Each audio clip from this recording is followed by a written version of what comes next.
All right, welcome back to another episode of Investment Realtors Podcast. Hello, hello. Go to Realtors Podcast. It is Wednesday, March 8th.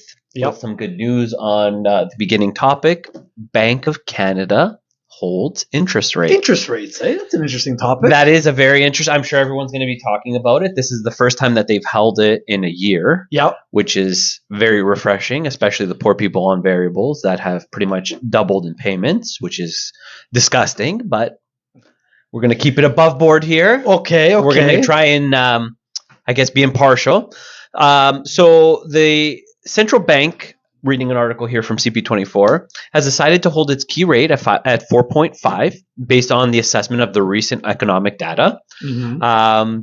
They said that they are keeping the door open to potentially maybe further. So no promises is what you're saying. Of course. That's no problem. So what it tells us here is they said that the recent data showed inflation slowed to 5.9% in January, but the economy posted no growth in the fourth quarter. Of course. It says that the Bank of Canada is expecting the inflation rate to fall to around 3% mid-year, which would be amazing for everybody. It would be amazing if it's true. If it's true, we're at 5.9 now. Going down 3 would be almost half. It's definitely a good sign in the right direction that they didn't raise the interest rate today. But other than interest rates, they're not really doing anything to bring down our country's inflation. That's the problem. Well, the first two reasons you gave were good. Yeah, the third one I disagree with. Oh, okay. That's where we draw the line. Yeah, it's tough. Like we've said in all of our previous videos, mortgage rates, when all of your paycheck is going to your housing, it doesn't really leave you with money to do anything to kind of build the economy further. How do you build an economy without disposable income to spend on consumer goods? Yeah. That's the whole reason. And mortgage is a small portion of that when, gas prices are still, up there. Yeah, they're going up. They were 152 this morning. Not to mention, the basket of goods at the grocery store. 5 items, it's $100, and you're going there like every other day. Yeah, I mean, this is kind of, at least, let's take the win for what it is. They're the experts. We'll go with them for this. So we're hoping, in terms of housing market, it's not getting any worse, and it's not going up yet. It's pretty much been, I think it's like hit the bottom.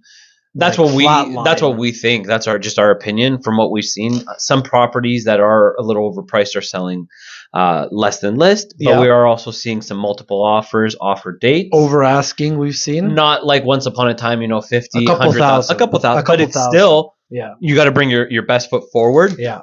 So it'll be curious to see with the spring market just around the corner, if there's going to be a lot of inventory that floods the market that kind of helps with the supply issue, or if it's going to be scarce. I mean, there's no inventory. Everyone you talk to, it doesn't matter what area you're trading in, it's very dry. It's scarce. It's very dry. And the type of buyers, actually, we're seeing different types. We're not seeing those first-time home buyers putting 5% down and just winging it with the interest rate. We're seeing cash. These people are serious. They're serious. They got big down payments. They got good income. They show a good T4 notice of assessment, whatever it is. Like, they're showing income and they're buying houses that most people aren't able to buy. Yeah, the interest rate being at what it is, these buyers that we're seeing in this market, they know what it is. And these guys or girls, they are just time and market. They're ready to go. They're very smart. It is what it is. Wily. Yeah, I mean, you know what? Without any risk, there is no reward. Everybody's risk kind of assessment's different. We base it on each client to an next. I mean, we like to joke. A lot of people we know, Bank of Nova Scotia. What that means is big kind of. You're gifted. You're gifted your deposit. 120,000 to be gifted, or 130, or anything. Any gift is good. Absolutely. The problem is people who are starting off, they don't.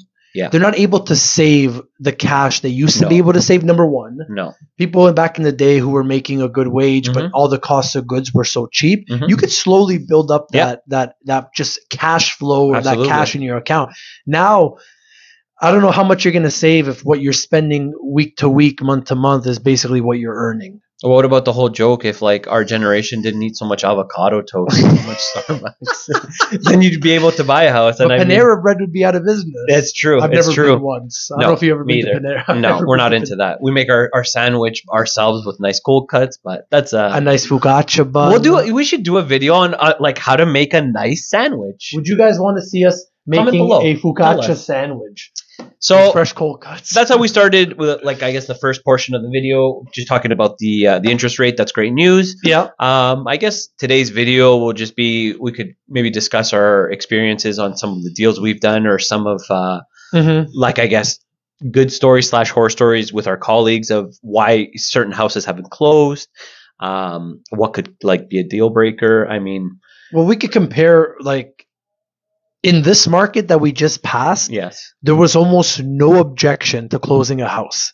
If they found a ceiling leak, if they found broken tiles, if you promised them a lawnmower, they didn't get a lawnmower. Like, people would close houses this past 2 years, no matter what they found. Yep, that was the reality of it. They were going in firm. They were going well over asking because of the fear of missing out.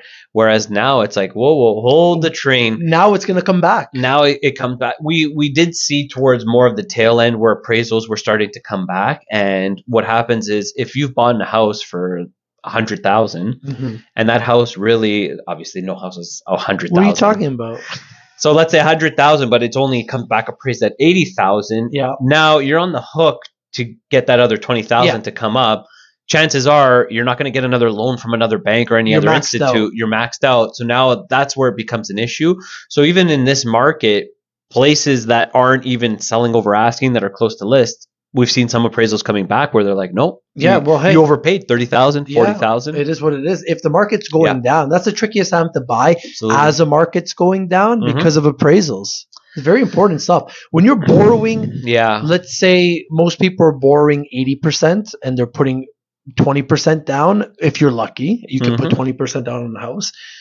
You're at an 80% borrow rate. Yeah. If you don't get appraised, that's kind of like the max too. Yeah, but if you're not getting appraised for that, you're not going to be able to close. So yeah, it's a little tough. It's tricky. Our advice is for agents, buyers is as the market goes down, don't offer what it's worth today.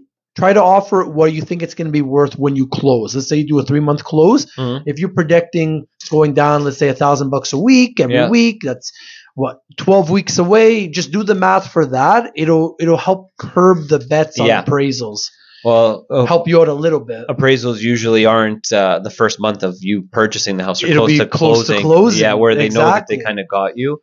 So you got to do a price close to closing. Yeah, another thing that some of our clients weren't aware of too, here in Caledon and a little bit north of us, a lot of properties are on well and septic.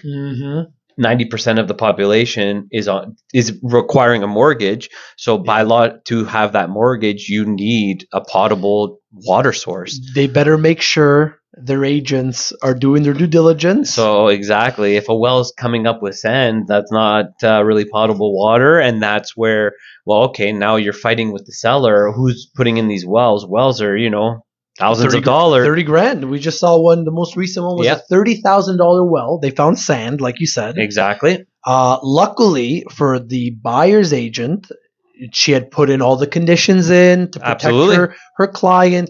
We're going to make sure the flow rate's good, the potability's good, there's no sand, it's in working order. Blah. If you don't, and you're competing, and you're knocking on wood that, hey, everything's going to be, I turn on the sink and it works. Okay, but did you turn it on for 3 hours? Yeah. Did you measure the flow rate? Yeah. Did you see any deposits in there? Did you check for there's a lot of things. Tank, the pressurized tank. And that's one of them on that property. And now the septic. And if you have an older septic that might bleed in, like we've seen a lot of bleeding septics, and where does it bleed? It bleeds into your well. Yeah. So if you have, if you're doing, another thing, don't trust the listing agent to do the septic test. No, you don't pump it first. You should be doing all your due diligence, because like we always say, seller's agent They're working for the seller. Exactly. You're working for your buyer. So whether it's inexperience, whether you're being lazy, you need to protect your buyer. Yes. You shouldn't be leaving it up to the seller's agent to do a water test. Yes. You should be putting in conditions that protect you for a septic tank, yes, a well test. Yep. Because at the end of the day, that comes back on you as an agent. And yeah, that's great that you have insurance that protects you in the case of these events that are not one off, but that they do happen. But what does that say to your ability? Obviously, we all make mistakes, but you are paid for a service Yes. to protect that client. Yeah.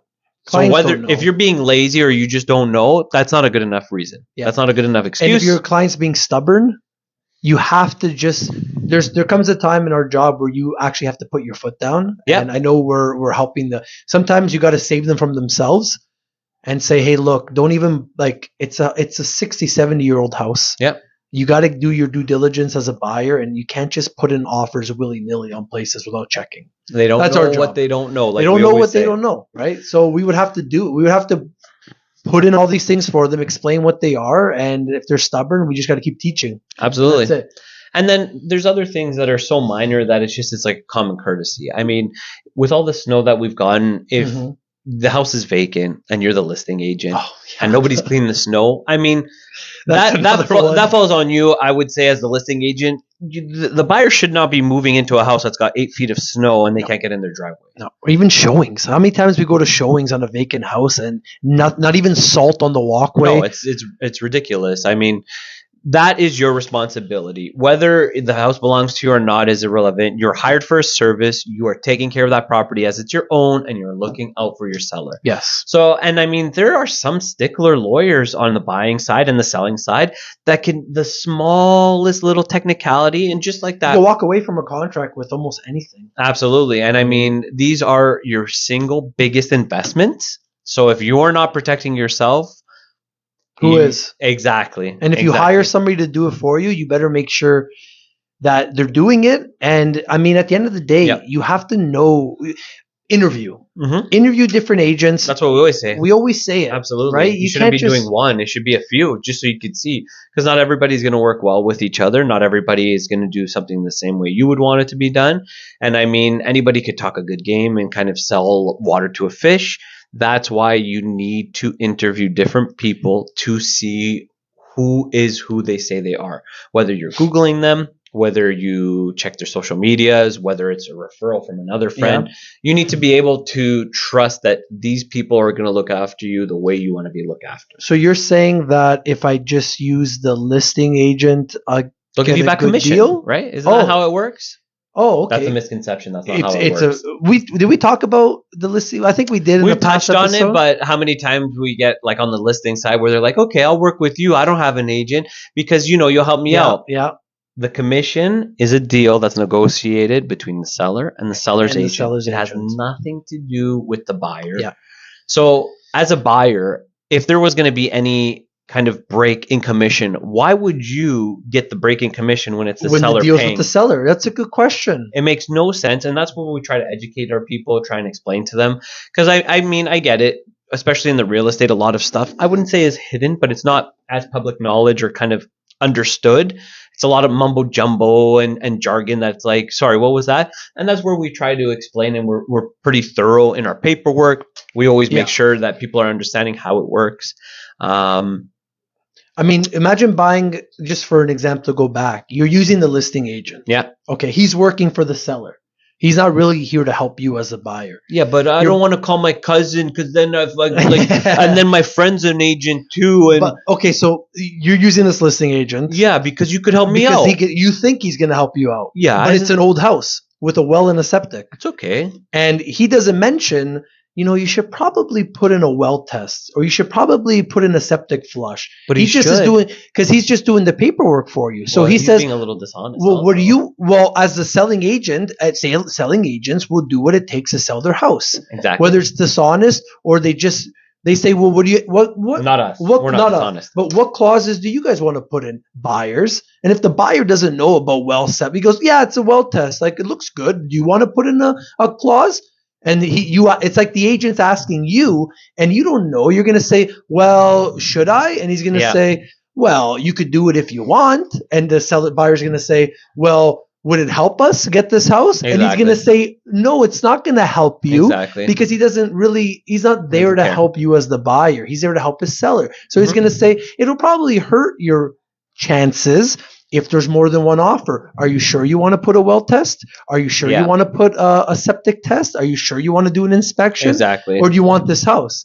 So there's a little, there's some deceptions that could go wrong when you're using the listing agent. That's why personally, whenever we've run into that, we've always referred on the buying side to an agent in our office and somebody kind of kept it separate, impartial, even though we can do it, because at the end of the day, we're not here to be dishonest to anyone. Obviously, our responsibility belongs to our seller. So that is our best way to be impartial. So that way everybody is fairly represented and getting the fair treatment. I mean, another side of that we hear agents, there's a difference between a client and a customer, like we've explained before. So most of the time, the listing agents do customer service, where it's they're pretty much just doing paperwork for you. They're not representing you, and that's most of the time what happens. Clients don't know. They don't know what that means. They're just like, oh, okay, yeah, I'm going to get a deal. Meanwhile, you just got hosed because you didn't want to use your friend, your cousin, 10 other realtors somebody you knew and trust, which we never understood why you wouldn't want to use somebody who obviously is going to look out for your best interest, but people are funny. And you know what? When they use that seller's agent and things go wrong, then they come crying, oh, what, can you look at this? Or even worse, if you're you're never going to get a referral. Like, what's the point of this business? One and done. Business is to do good job for people, help people out, and make them provide a service so well that not only do they use you again, but they tell all their friends to use you. So if you're doing a one and done just to get a deal done, not only are you probably going to lose your seller, right? Because they're going to move away, but you don't even have a chance to keep that buyer and do a good job for that buyer because you're not being fair and you're not being whatever it is to kind of gain their trust and make sure you do a good job. You don't care. Like the old saying we know, behind every deal, there's three more. There's three faces behind every deal. I mean, something like that, you put aside the pride, the ego, the money. You have to treat everybody how you would want to be treated. Yes. And that's just the short of it. That's not us trying to BS it or that's an old folks tale. That's a fairy tale line. Right? It is. It really is. I mean, it's tough, man. At the end of the day, be honest. Be upfront with people. People that don't know, shame on them, but also shame on you if you're taking advantage because you should be explaining what they don't know. Because some people just really don't know and are ignorant, and that's not an excuse. But that's how many people have we gone through, because we sit down, we go through all the paperwork. When we bring up the client versus customer, they have no idea what we're talking about. Two wrongs don't make a right. We always say it. Exactly. Well, that's the thing, right? So if we're not explaining it, if people don't, how many times have we had people say, we ask them, oh, have you signed any paperwork? It's like, no. And then we're like, are you sure? And they're like, well, we have this. And they send us over the full doc. You signed a 1 year, a 1 year buyer representation, which is technically not it's kind of frowned upon. But they said unless they explain it. But I didn't know. I just wanted that one property. Well, ignorance isn't bliss, and you can't. And there's a lot of people, the same way that there's a lot of bad agents. There's a lot of bad consumers that know the name of the game. They do this all the time. They waste people's time, and they go, I didn't know what I was signing. Yeah, but you can play ignorance only so many times. It only takes one time to make you realize, oh, maybe I shouldn't have been doing this whole time. And we know agents that we won't mention, but they've gone after buyers and stuff who rightfully so renege on their contracts with lawyers. Yeah, rightfully so, because there's a lot of responsibility. The same way when an agent is dishonest and a buyer goes after them, when a buyer is dishonest and has wasted your months of your time driving gas, driving this, that, and the other, you better believe that they're going to be on the hook for a commission owed, because this is how we make our money. This is our livewise. This isn't a game. Yeah. Well, some people think we're just glorified paper pushers. Yeah, but those people they're not nice. You can't change the minds of those people. No. You just got to do your job, do it well. And those are the same people that when they get screwed over, they're like, oh, but why me? What happened? Well, you were kind of dishonest with 10 different agents you talked to, and then you got the one that played your game. Yeah. No, it's tough. Well, we get calls from people who only want to use listing agents, and it's funny. We do our best. Yeah, it's funny. We always have the same kind of conversation with them, and kind of always I would say, fix their misconception of, no, that's not how it works. Yeah, and then we they're do. like, oh, well, my other agent gave me back money. No, they didn't. You got bamboozled. You probably were given back $2,000, but you overpaid $20,000 for the house. But that's good because you were trying to save a penny and you spent $1. That's because they don't mind- know. It's like, why? Yeah. It never understood where you're going to overspend for a house just because he's promising you commission back. It makes no sense. Yeah. People need to learn the hard way sometimes. Unfortunately, they also need to be taught. It is what it is. And slowly, steady, our job is to educate too. Yeah, that's why we started this. We have fun just bantering and explaining how things work. I mean, we try and touch on relevant topics like the Bank of Canada. Yeah. And then we always throw in kind of our personal stories. Yeah, personal stories, our mumbo jumbo, all of our fun stuff. Because, I mean, hey, we enjoy doing it. We had to learn it the hard way, so maybe you don't have to. Yeah. Like we said, guys, we're always around. Yep. Like, comment, subscribe. Let us know what kind of topics you want us to talk about. Yep. Are these videos too long? Are these videos too short? Yeah. Do you want to see more animal content? Do you want to see Guests? a day in the life of where it's like a POV? POV of our life? Yeah, yeah. We do guests. We haven't done guests yet. I know. Yeah, we have to definitely do guests. Get some guests. And we'll do like an I Spy on this video. Comment down below what's different about this video. If you get, first person to find out what's different about this video, What do they get? they go into a draw, Okay. and then we got to find a prize.